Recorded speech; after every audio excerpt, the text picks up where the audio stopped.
Hi guys, in another video by MTech Pro. The iPhone 12 event is finally coming in October 13th, and this year Apple will unveil 4 new phones. That's right, there's a mini among them, and fans of compact phones should bask in the joy. What about the iPhone SE 2020, you may ask?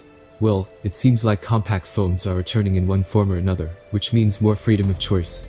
Now, let's say you really like to own a compact phone from Apple, but you're not sure which one.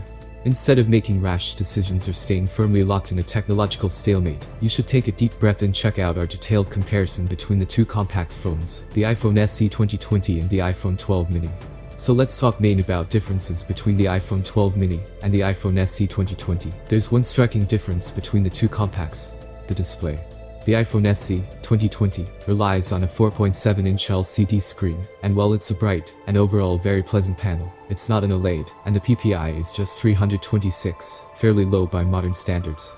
The iPhone 12 mini on the other hand will hop on the OLED train with a bigger 5.4-inch panel, and will also up the pixel count, which will bring the pixel density to around 424 ppi. That's a much more respectable result. The A14 Bionic Chipset inside the iPhone SE 2020 is a beast, especially considering the display resolution of the phone.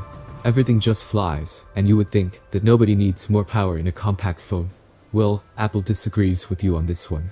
The iPhone 12 mini will use the state-of-the-art A14 Bionic Chipset, just like its bigger siblings. Apple announced the 5nm A14 together with the iPad Air 4 on September 15th, and tipped that it is better in every way than the 7nm A13 Bionic that's in the iPhone 11. There are some numbers coming from the TSMC, the company that manufactures the new chips. According to the fabrication data, this 5nm technology is 15% faster and 30% more energy efficient than the previous 7nm chips like Snapdragon 865 Plus or Apple A13. If you want speed, you'll get it in the new iPhone 12 mini. The 12 mini will also have 4GB slightly more RAM than SE 2020, which is another thing to consider. Another big difference is the 5G support. You know, that crazy network speed everybody's talking about. In the camera, the iPhone SE 2020 has a 12-megapixel main camera on the back, and it features optical image stabilization with Smart HDR. The iPhone 12 mini will have 12-megapixel main plus 12-megapixel ultra-wide dual camera system on the back, which is a substantial upgrade. What about the battery life? The iPhone SE 2020 received heavy criticism for its modest battery capacity.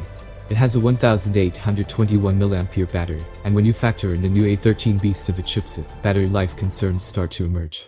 The iPhone 12 mini, on the other hand, will sport a 2227 mAh battery, which is a significant increase over the SE. What's more, the OLED display in the iPhone 12 mini will be more efficient than the LCD found in the SE 2020. The new A14 chipset power efficiency should also contribute to a better battery life results from the iPhone 12 mini. If you feel that the iPhone SE 2020 is losing in this comparison up to this point, you may well be right. The iPhone 12 mini is shaping up to be the perfect compact phone, powerful, even smaller than the SE. However, there's one area where the iPhone SE 2020 strikes back hard, and it's the price. At $399 the iPhone SE, while the iPhone 12 mini is expected to cost $699 at launch, which is substantially more expensive.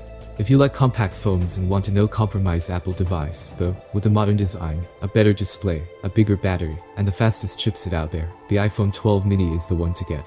Thanks for watching, and see you in another video.